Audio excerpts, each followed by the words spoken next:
Hello, everybody. Welcome to Let's Talk Football. My name is John Halpert, alongside my co-host Christopher J. Michael Scott Palmer III, Esquire. How are we doing today? Doing all right, man. Excited for this week, and we're all right, guys. No context. He has given me a very long name off air, and he apparently wants to show and expand it to you guys. So here we go. This is going to be a very long, very excruciating name, but it is also comedic. Okay, but we're not here to talk about your name, Chris Palmer. We're here to talk about the games, and we're here to make some picks for this upcoming week. So are you ready to make some picks for this upcoming week 4? Yeah, we got a couple of locks. I feel like there's going to be some where you and I are on the same page, just like last week, Yeah, there's a lot of interesting games for this upcoming week, but let's start it off. Let's just kick it right off, and we're going right after the New York Giants, who play the New Orleans Saints this Sunday. I gotta ask Chris Paul, who are you taking for this game? I have no inclination to give the Giants any form of success right now. The Saints are going to win this game. And if and when the Giants fall to 0-4, we haven't spoken about you yet, Giants fans. But when we do, and if you guys show up on our doorstep at 0-4, God help you. So I'm taking the New Orleans Saints as well. I think the Saints are a better team, and I think Sean Payton is really going to establish Alvin Kamara this game, because he shown last week against the Patriots that you got to put the ball in the hands of your best players. And right now, Alvin Kamara is the best player on the Saints right now, and I think the Giants are going to have a hard time stopping them. But yeah, Giants fans, when we haven't talked about your Giants yet, but soon your day is coming. Your day is coming. But I'm taking the Saints to win that game. But I want to move on to the other 0-3 New York team, and that is the New York Jets versus the Tennessee Titans. I'm taking the Titans because I think that's probably going to be one of the most definite locks in this week. Chris Palmer, do you have any inclination to not take the Titans? No, absolutely not. Again, the freaking New York/New Jersey football fans are sorry right now. They are just sorry football fans. Because both the Jets and the Giants are just playing sorry, poor football. Derrick Henry, if anybody uses him for franchise, just lock him as your starter. He's going to show off all night. Yeah, I completely agree with that. I'm taking the Titans to win that one as well.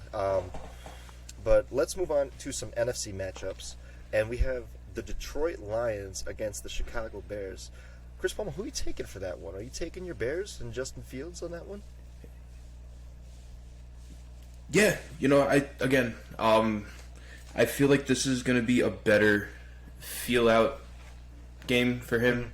It's very unfortunate that he had to play Cleveland his first start as a professional. They're a team that really broke out of purgatory and are now a contending team in the AFC and really throughout the league now. They made waves for a couple of years straight, and now here they are, and they're a beast. This game, however, Detroit just played a huge game against the Ravens, so they're going to be coming in tough, But I think Justin Fields is going to get his first win over Detroit this week. Okay, I completely respect that, and I think I could definitely see that. But I'm actually going to go with the Lions on this one. I think the Lions have actually been playing a lot better than their schedule suggests, even though obviously they lost to San Fran, and that loss against the Ravens, it took the Ravens to break a record for them to win that game. But the Lions have been playing very tough, and I like the way that they've been playing. I'm actually going to take the Lions to actually beat the Bears this upcoming week. I would like to see how Justin Fields plays. If he plays better, obviously Cleveland, that defense, that was just, you throw them straight to the fire that game.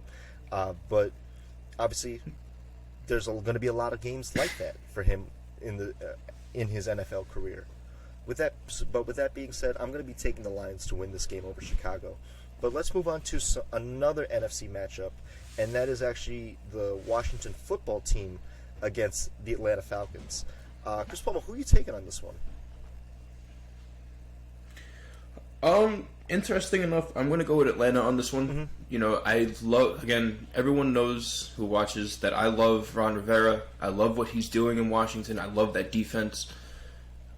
I don't feel that Heineke, although he has played well, can really stand with Matt Ryan.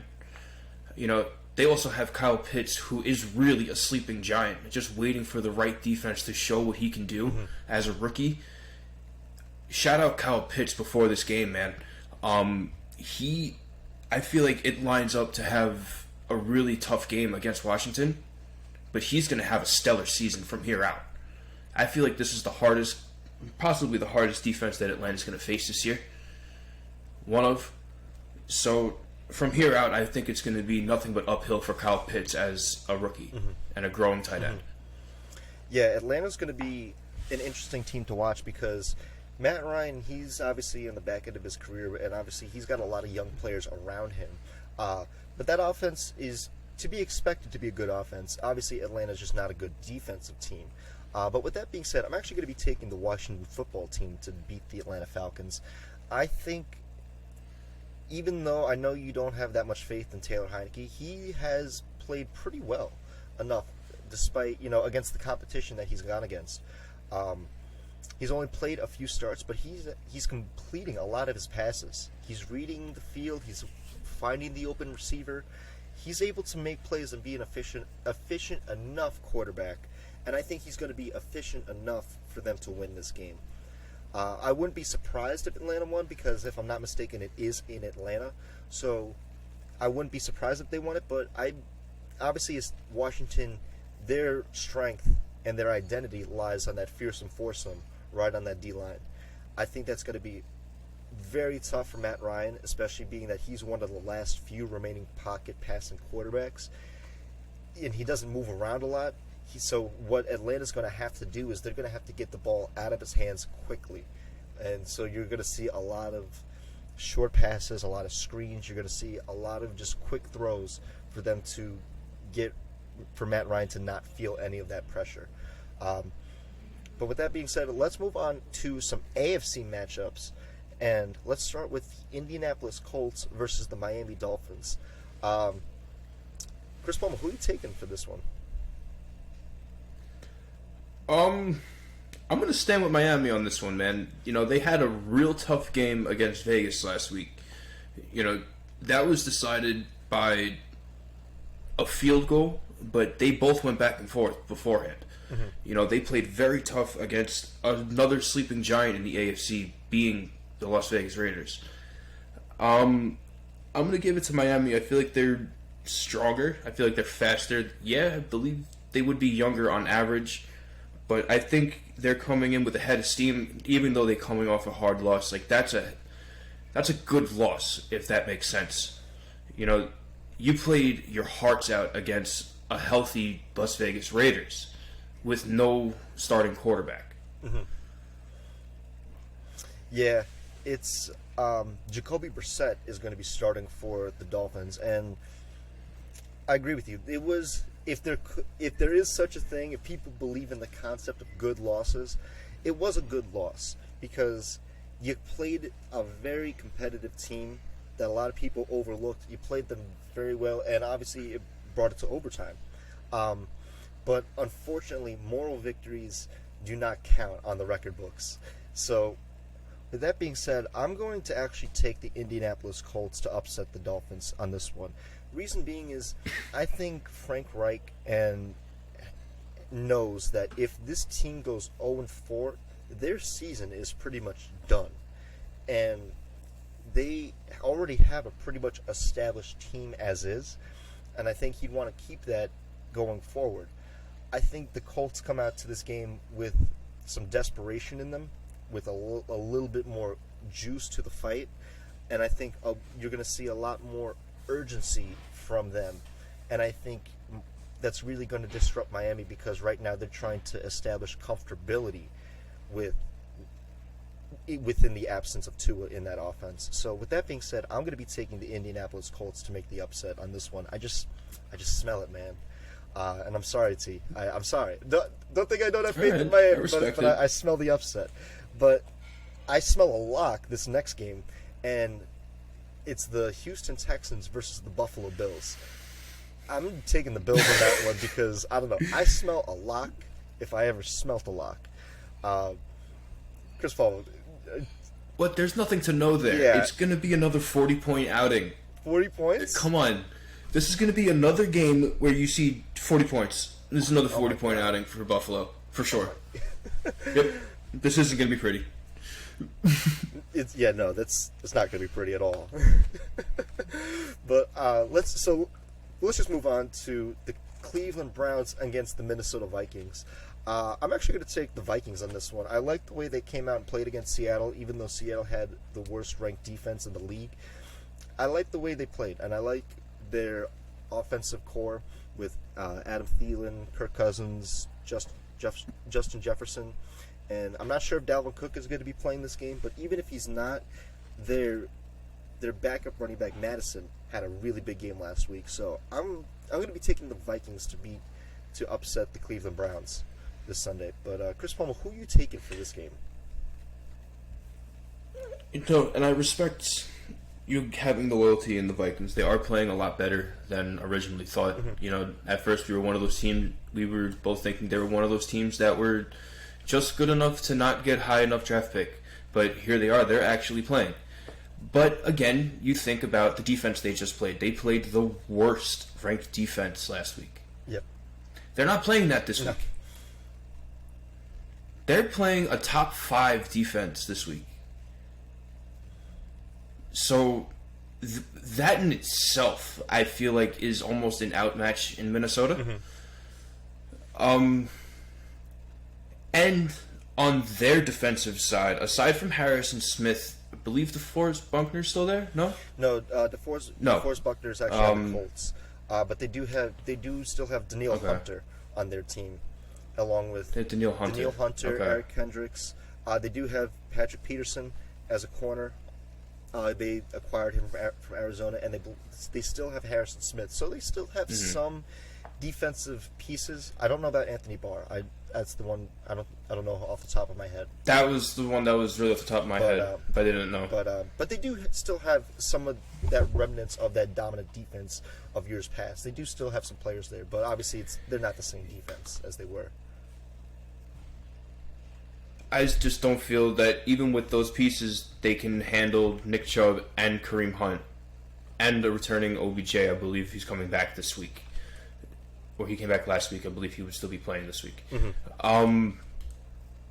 I don't feel that they could really handle the intensity that Cleveland brings physically.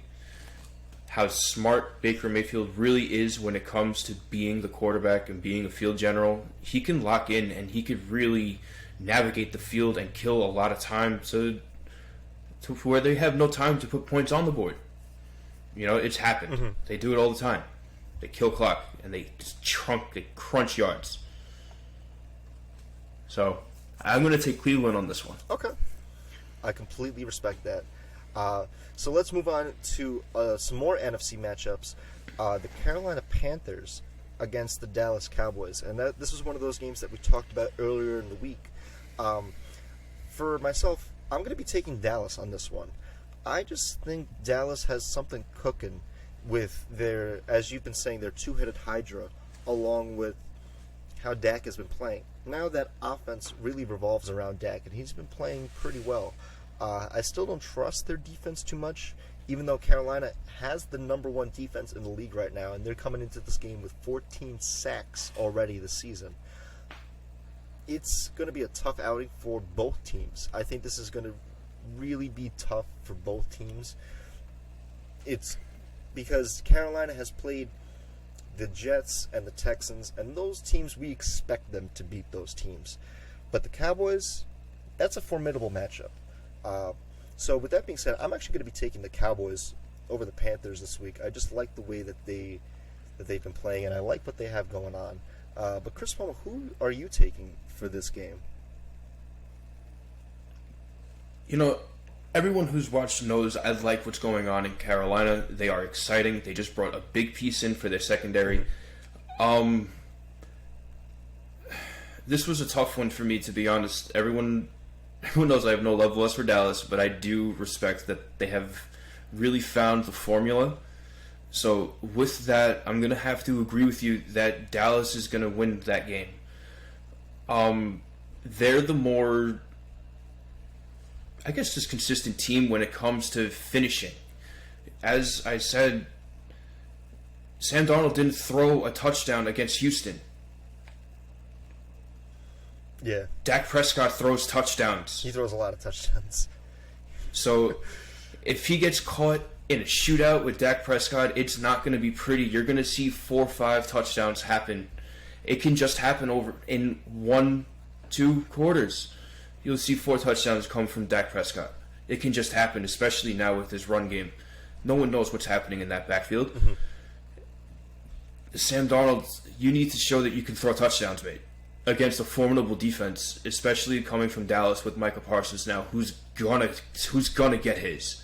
He's gonna be in your face all game. He is. He's one of those players to be watching on defense, number 11 on Dallas. He's one of those players to keep your eye on. So we're going to be moving on to another matchup in the NFC East, and that's the Philadelphia Eagles versus the Kansas City Chiefs. I'm going to be taking the Chiefs on this one. I just think that they're just a lock. I do think Philly's got some fight in them. They're a very scrappy team. They're a very physical team, and I respect that. But ultimately, Kansas City is just the better team, and I'm going with the Chiefs on that matchup. Yeah, you and I agree there. You know, KC is by far the better team. But, you know, I want to see how Jalen Hurts comes at KC. Mm-hmm. You know, that is a very well-oiled machine. They play as one unit. And as we know from the offseason, the franchise isn't completely invested in Jalen Hurts. You saw how they toyed with him. So how is he going to be about this mentally? He's going to see a well-oiled machine. Is he going to think, that's what I want? Or is he going to look at his team and be like, this is what it can be? Because now they said I'm the starter. Mm-hmm. So if he comes out and he plays a full game where he doesn't have any sort of animosity towards the franchise, whatever, he comes out, he plays like a Philadelphia Eagle, it could be a more formidable game than we could really expect. Mm-hmm. But KC, I feel, will win. You know, it's Kansas City. Yeah. Coming off a 2-game loss, they're going to have a nasty, nasty taste in their mouth. Yeah. Oh, yeah, they're going to be coming out hard this game. But let's move on to another matchup that we were talking about earlier in the week, and that is actually the Arizona Cardinals versus the Los Angeles Rams. And that is a game to watch. If anyone has the ability to watch that game, like, that is the game to be watching this week. Possible game of the week. I know you've been saying that this week, that this is probably going to be the game of the week. I'm going to take the Rams on this one. Reason being is the Cardinals, they make mistakes. They score touchdowns. Don't get me wrong, but they make mistakes. Even though I like the way Kyler Murray has been playing, he's been playing phenomenal. But the Rams have been playing almost near perfect football. I like what Sean McVay is dialing up on offense and the way that defense is operating. They're playing extremely complementary football. Even though it's a divisional game and anything can happen in divisional games, I'm going to be taking the Rams on this one. But Chris Palmer, who do you have for this matchup right here? You know, this is a game that we spoke about. You know, we looked at the tail of the tape, and this is almost a deadlock when it comes to the two quarterbacks playing right now. Mm-hmm. They are both lithium hot. You know, I got to give my loyalty to Arizona, man. I've liked what they've been doing from the start. I've liked Kyler Murray from the jump. I love what he's doing, yet he makes mistakes. Look at how unorthodox he is compared to Matt Stafford. That's why you don't see as many mistakes. You know, he is a running quarterback, and he makes plays happen. He does. Matt Stafford is more old school. He's tough as nails. He stands in the pocket. He's not afraid to get hit, and he's going to throw it as hard and as far as he can. He's going to let his star catch it. Yep. Those are two very different but also very successful ways to play quarterback in this league. Mm-hmm. If you can do it right, you do it well. And look at the both of them. And this is a very hard game for me to choose because I like the Rams. I love Matt Stafford, but I love Kyler Murray. I called him out of college that he was going to be special. It took him a couple of years. He was a late bloomer compared to the rest. But look at him now. He is on fire. He's absolutely on fire. So you're taking the Cardinals in that one? For sure, I'm going to take I got to hold loyalty to the Cardinals. I completely respect it. And I completely agree with you as well that there are multiple ways to win in the league. So I completely agree with you on that. So let's move on to the other divisional game that's happening in the NFC West, and that is the Seattle Seahawks against the San Francisco 49ers. As much as I like the Seahawks, and I've liked them for years, I got to take the 49ers on this one. The Seattle Seahawks are coming into this game the 32nd ranked defense, the worst defense in the league. And I just think the Niners are just going to be able to just have their way with them. This is one of those games. It's going to be physical. It's going to be tough. It's going to be a competitive game. But ultimately, I think the 49ers are going to come out on top against the Seattle Seahawks. But Chris Palmer, who do you think? Who's going to win this game? You see, I'm going to have to agree with you there that San Francisco is the better built offense going after this defense. Mm-hmm. That defense scared me last week. It showed all of last season in one game. The second half of the season, the Seahawks defense kind of started coming alive, if everyone really remembers. Like, they started really making stops on third down, this, that, the third, but it took them till about week 11, maybe week 12, for that really to start happening. And then last week happened. That's more consistent to what happened majority of last season. Yeah. So, with that being said, I don't see that defense being a problem for Jimmy Garoppolo. Yeah, I think the Niners they play better complementary football, and I think that's probably the difference between them and Seattle. But let's move on to your Pittsburgh Steelers against the Green Bay Packers. So, Chris Palmer, I'll start you off. Who are you taking for this game? My gut hurts every time I look at this because I know what we can be, and I just know how we're playing, and it doesn't look good when people look at what happened last week with us and last week with Green Bay. T.J. Watt's coming back, and that's big. That's huge. I believe Juju Smith-Schuster is back. That would be even bigger because now we have our number one back. Mm-hmm. I have to confirm that he's coming back. I'm not sure. Obviously, Tyson Alualu was out for another couple of weeks, but we picked up an ex-first rounder, Taco something, for a D tackle. My man Taco. Yes, his first name is Taco. Solid substitute for now till Tyson Alualu comes back. Mm-hmm. I hope I'm wrong. I'm going to have to go with Green Bay. They are the better team going into this game.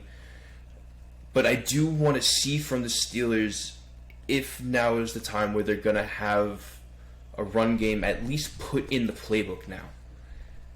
I'm hoping that we at least start to run the ball, even if it's not for exceeding amount of yards. Mm-hmm. Give me 30 runs, please. Give me 25 runs and I'll be happy. Give me 25 runs, I'll be happy. What about 20? We had 11. 20. That's the bare minimum. 20. I don't think 20 is the bare minimum. I don't think they're willing to run the ball. That's the thing. I understand that, but again, I told you early on, I'm sorry to cut you off, that it was going to take a couple of weeks before we had a run game established in the playbook coming off of the playbook that we had from last season. So it's going to take a lot of, I guess it would be called fat trimming when it comes to that playbook now. It's like taking all of the pass plays that we don't use and throwing runs in. Mm-hmm. You have to do it. There's no choice. They shouldn't be using as Najee Harris as a secondary wide receiver. He's not Christian McCaffrey. That shouldn't be what's happening. But they're trying to, and it's not working. Yeah, it's the willingness to run the ball, and again, he's playing. Mike Tomlin's utilizing Najee more so as a receiving halfback, and you're completely right on that. I'm taking the Green Bay Packers to win this game. The Steelers just seem to struggle moving the ball, and I mean, granted, you'd rather play this game in September than you would in November and December, so I guess that is a little bit more beneficial. But at the same point, the Packers just look right back on track, and the way they won last week against the 49ers just really shows that you have to put points up on the board for Aaron Rodgers, and even if you do, it may not be enough to beat him. I'm taking the Packers to win this one. I hope, for your sake and for your Steelers' sake, that they get back to running the ball. They have the pieces to do it. Will they? Is that what they want to do? And that's going to be the big question going into this game. And I would like for Mike Tomlin to run the ball 20 to 25 times. And if they do, that's probably the best way to win, because you keep Aaron Rodgers off the field. But we will see. We will keep an eye on that on this game going forward. So let's move on to my Baltimore Ravens play the Denver Broncos. Obviously, I'm taking the Ravens. The Broncos are probably a little bit better, a little bit more average than what their record shows, but I'm going to be taking the Ravens on this one. I think Lamar and company, they're going to be able to run the ball on that defense, even though their defense is tough. That defense, they have a lot of good personnel. I just like what the Ravens are cooking up, and they're coming off an extremely hot, emotional win last week, so I think we'll be able to do it.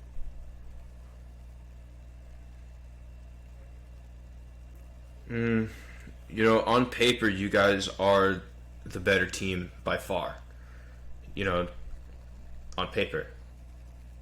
The game you guys are coming off of literally took a broken record. Yeah. It did. You guys played, I'm sorry to say, you guys played piss poor against Detroit. I don't know about that. Not piss poor. You played lower to their standards. They didn't play up to yours. You guys should have rolled them. You guys played down to theirs. Mm-hmm. And you guys are going into Denver.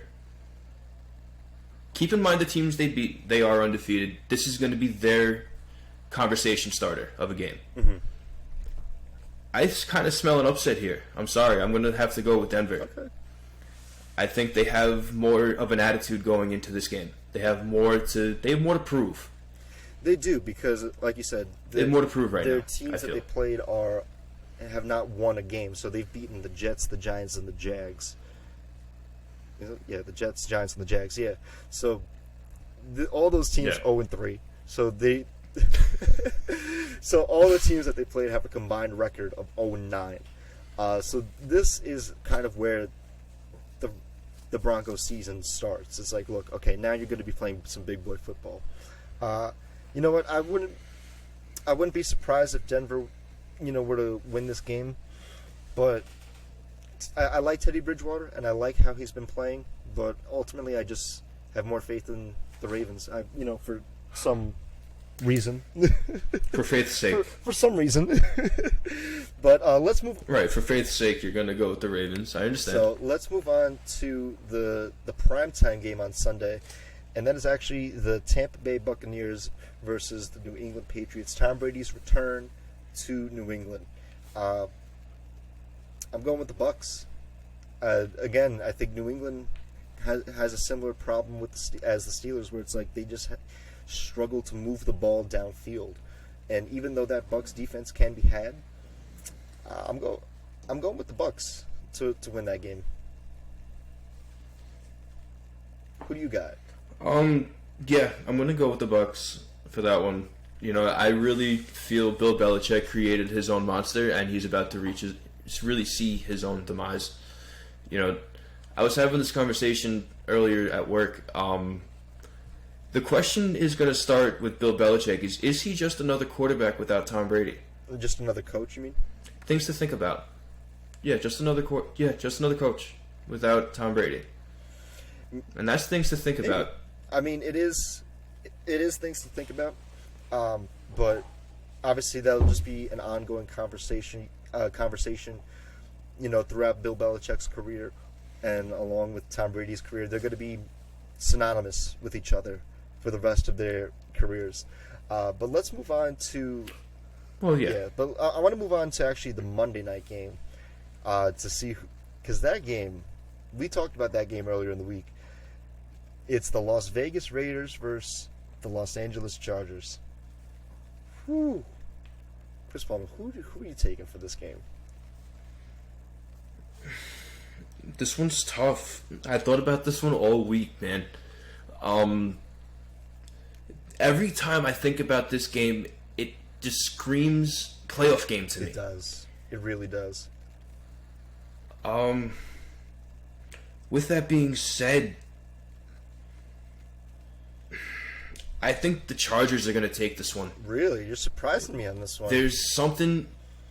Yeah, I'm going to have to go with the Chargers. There's something special brewing in Los Angeles. I love the Raiders. They have finally emerged as a sleeper cell. There's something special in Los Angeles, guys. I think the Chargers are going to steal this one. Wow, you actually surprised me on that one. I thought you were going to take the Raiders because just the Raiders. That is a hard choice for me to make. I want you to know that. I know you, Chris Paul. I know that's a hard choice for you to make. That is a painful choice for me to make, but I just can't not oversee the magic that's happening in Los Angeles right now. Yeah, Justin Herbert has been playing extremely well. Just think about this. He played against the Chiefs last week, and he was the best player on the field. And Patrick Mahomes was on the field, and he was better than Patrick Mahomes last week. And I'm actually going to agree with you. I'm going to go with the Chargers on this one. I think I'm still not completely sold on the Raiders because the Raiders, for the last couple years, they've been good, and they have been good early in the season. It's throughout as the season goes on, can they keep winning games? And I'm not surprised that they're having success in September. But man, it's the start of October, and we're getting near, we're getting to winter football, and that's a completely different game. But with that being said, I'm going to be taking the Chargers to win this game as well. I think Justin Herbert is playing out of this world right now. He's absolutely insane. Yeah, but this might be the game of the week. This is what I think might be the game of the week. I wouldn't be mad if this was voted game of the week. Both the Arizona game and this game are going to be two of the best games of the week, and they won't be close other than themselves. Mm-hmm. These two right here are both playoff games. These are some incredible games that we have lined up for Week 4, and I'm so excited to watch some of these games. But Chris Palmer, do you have any final thoughts going into Week 4? Gear up, guys. We're here. Here we go. It's week 4. It's going to be exciting. We have an incredible slate of games for you. So let us know what you think about our picks down below, and make sure you stay tuned and watch our weekly episodic episode of Let's Talk Football coming next Thursday. And enjoy these games, guys, because they are going to be absolutely incredible. And we'll catch you next time. All right, guys.